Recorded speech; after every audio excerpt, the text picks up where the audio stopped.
नमस्कार, रसस्वादम किचनमध्ये आपणा सर्वांचं खूप खूप स्वागत। आज मी केलेलं आहे तळलेल्या वांग्याचं भरीत। 2 दिवसांनी येणाऱ्या चंपाषष्ठीला तुम्ही ह्या प्रकारचं भरीत करू शकता। चला तर मग बघूया कसं करायचं ते। ही मला खास जळगावची वांगी आज अचानक मिळाली आणि म्हणून मी हे भरीत करायचं ठरवलं। ही अशी छान मस्त कडक आणि अशी छान एकदम फ्रेश वांगी मला मिळालेली आहेत। त्याच्यामुळे मी हे तळलेल्या वांग्याचं भरीत आज मी तुम्हाला करून दाखवणार आहे। यासाठी लागणारं साहित्य म्हणजे वांगी, भरपूर पातीचा कांदा, भरपूर कोथिंबीर, हिरव्या मिरच्या। खरं तर याच्यासाठी या तिखटच आहेत, जरी माझ्या मिरच्या मोठ्या दिसत असल्या तरी या चांगल्या तिखट आहेत, पण या भरतासाठी खास लवंगी मिरच्या वापरल्या जातात। पण या तिखट आहे आणि लवंगीनी बरेचदा त्रास होतो, म्हणून मी ह्याच मिरच्या घेतलेल्या आहेत। या मिरच्या आपल्या अंदाजाने आपण किती भरीत करतो त्याप्रमाणे तिखट किती आहे मिरची हे बघून मिरच्यांचं प्रमाण ठरवायचं आहे। 1 गाठा लसणाचा म्हणजे 20 पाकळ्या आहे, 2 इंच आलं, एक 10-12 मी बदाम घेतले आहेत, तेवढे तसेच काजू घेतलेले आहेत आणि ही थोडीशी गोडंबी आहे। हे गोडंबी हे काजू सारखंच लागतं, बिब्यापासून करतात, तर हे खायला पण छान लागतं। आणि हे भरीताची स्पेशालिटी म्हणजे तिकडे नांदुरा साईडला वगैरे असं होतं, तर तिकडे मी एकदा खाल्लं होतं आणि या पद्धतीने हे ते सगळं भरीत करतात। आणि मला ही नेमकी ती आज वांगी मिळाल्यामुळे मी ठरवलं की त्या पद्धतीचं भरीत मी तुम्हाला करून दाखवते। त्याचप्रमाणे शेंगदाणे घेतले आहेत, फोडणीसाठी म्हणून तेल, मोहरी, जिरं आणि चवीनुसार मीठ आणि फोडणीत हळद। मिरची घालत असल्यामुळे आपण तिखट घालणार नाही। सगळ्यात पहिल्यांदा हे सगळं पातीचा कांदा, कोथिंबीर हे सगळं मी स्वच्छ धुवून चिरते। त्याच्यानंतर हे शेंगदाणे तळून घेते। शेंगदाणे तळून घ्यायचे आहेत आपल्याला आणि त्याच्यानंतर हे वांग कसं तळायचं हेही मी तुम्हाला दाखवते। हे बघा, आधी मी हे शेंगदाणे तेलात तळून घेते आहे। अर्धी वाटी शेंगदाणे घेतलेले आहे मी।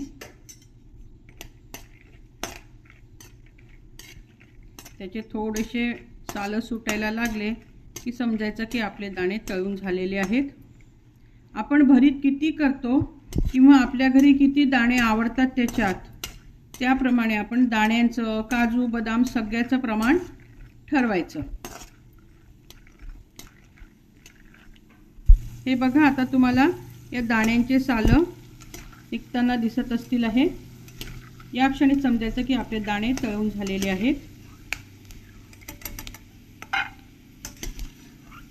हे वांग आता आपल्याला तळून घ्यायचं आहे।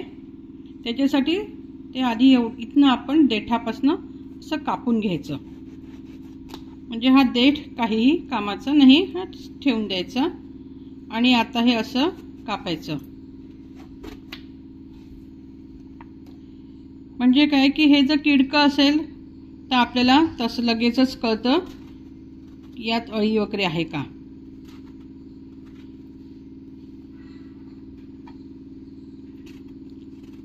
हे असे आपण याला उभ्या फोडी कापून घ्यायच्या।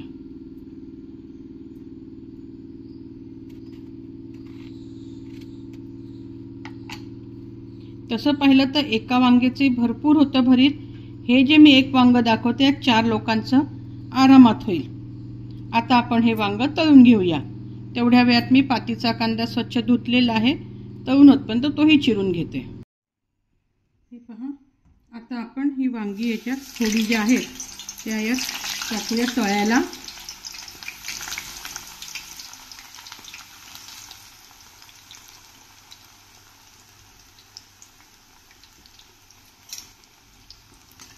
आता याच्यान ब्राऊन होतपर्यंत अशा खरपूस तळून घ्यायचे आहेत त्या वांग्याच्या फोडी।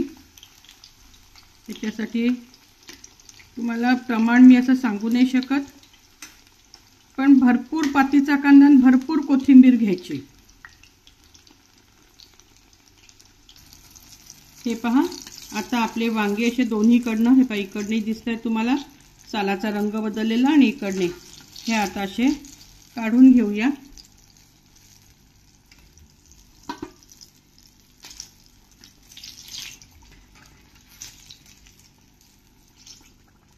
पहा, हे आपले सगळे वांगे आता असे तळून झालेले आहेत। मी तुम्हाला म्हटलं होतं की अंदाजाने टाका, तरीही मी तुम्हाला प्रमाण सांगते की माझं एकच वांग हे 1 पावाचं होतं। त्यातलं हे देठ आपण काढून घेतलेलं आहे आणि त्या वांग्यासाठी मी हे 150 ग्राम पातीचा कांदा घेतलेला आहे आणि हा कांदा पूर्ण वापरलेला आहे बरं मी, म्हणजे अगदी पात पूर्ण आणि हा कांदा फक्त हे इकडलं हे काढून घेतलेलं आहे, बाकी सगळा कांदा वापरलेला आहे। त्याच्यानंतर ही माझी 70 ग्रॅम तरी कोथिंबीर आहे। ही मी जाडसरच चिरलेली आहे कारण ती आपल्याला शिजवायचीच असते, त्यामुळे बारीक चिरण्याची गरज नाही। आलं लसणाची मी भरड करून घेतलेली आहे, दाणे तळून घेतलेले आहेत आणि या माझ्या जवळजवळ 125 ग्राम मिरच्या आहेत। आता मी यातलं देठ काढलं तर त्याचं वजन तसंच कमी होऊन जाईल, पण या तिखट आहेत। फोडणीच्या तयारीला सुरुवात करूया। आता मी जे आपण वांगे तळले होते ज्या तेलात, तेच तेल वापरते आहे आणि आता मी हे 2 डाव घेतलेलं आहे तेल। यात मी आता आधी मोहरी घालते आणि जिरं घालते।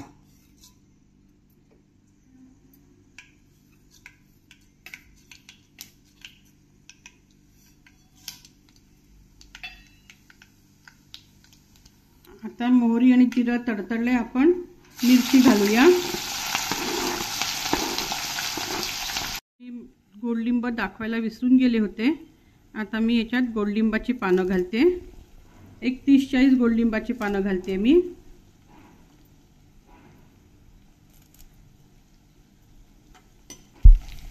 हे काजू बदामचे मी तुकडे करून घेतले, हे घालते।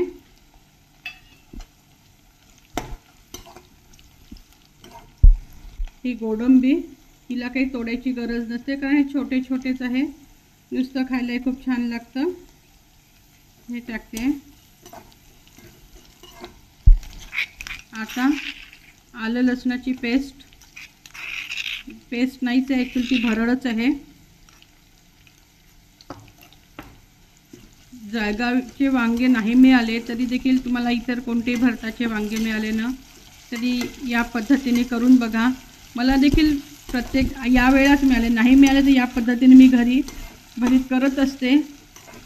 काही वांग्याच्या चवीत थोडा फरक असतो म्हणून भरताच्या चवीत फरक पडतो, पण या पद्धतीने भरीत छान लागतं। एरवी आपण नेहमी भाजूनच भरीत करतो, कधी कधी असं तळून केलं तर त्याही भरताची चव वेगळी लागते।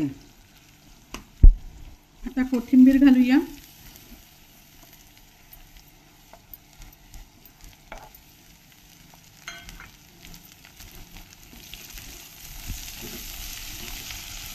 कोथिंबीर थोडीशी परतून घेऊ।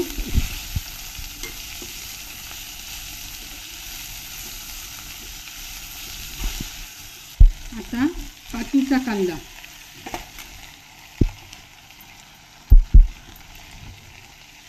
आणि या पातीच्या कांद्यावरच शेंगदाणे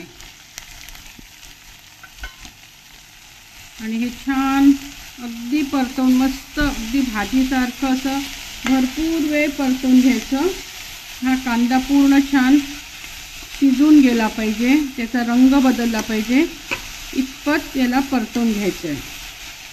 कांदा परतला जातोय तेवढ्या वेळात ह्याचा वांगे थंड झालेत, याची अशी आपल्याला हे सालं काढून घ्यायचे।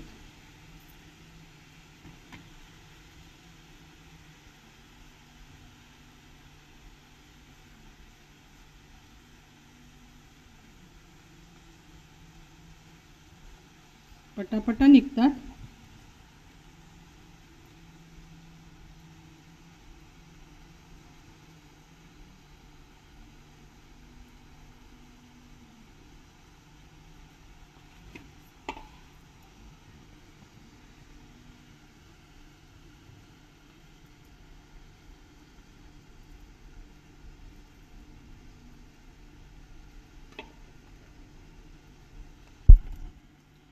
हे पहा आता आपले सगळे वांगे सोलून झाले। आता याला छान हे पावभाजी स्मॅशरनी असं दाबून एकदम बारीक करून घ्यायचं आहे। आपला पातीचा कांदा पहा किती दबून गेलेला आहे। आता मी अगदी मंद याच्यावर माझा गॅस होता, आता मी थोडा वाढवलाय त्याला अजून छान परतवते मी, कारण त्या कांद्याचा रंग बदलला पाहिजे, खमंगपणा त्यात आला पाहिजे।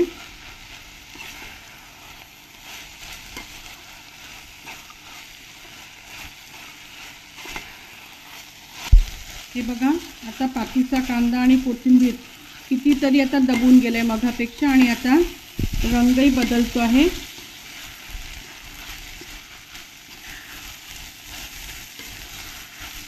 आता आपल्याला याच्यात मीठ आणि हळद घालायची।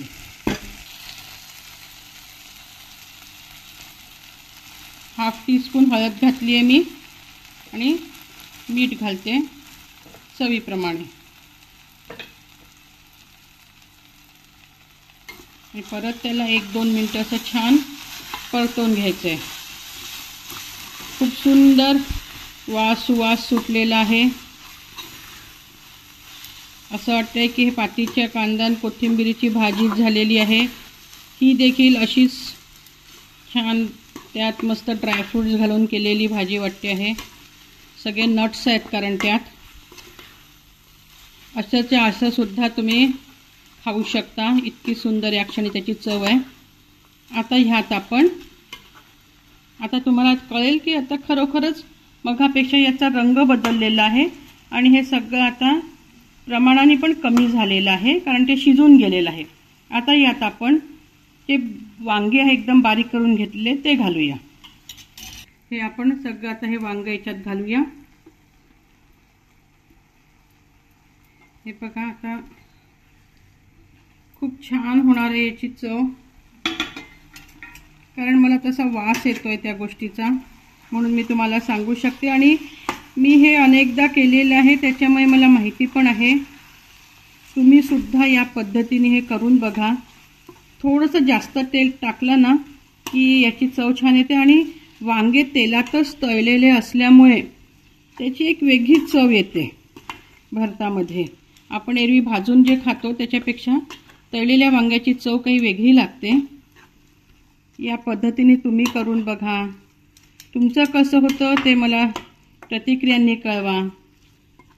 तुमच्या जवळच्या लोकांबरोबर ही डिश करून त्यांना खाऊ घाला, माझा व्हिडिओ शेअर करा आणि माझ्या व्हिडिओला आवडला असेल तर लाईक करा।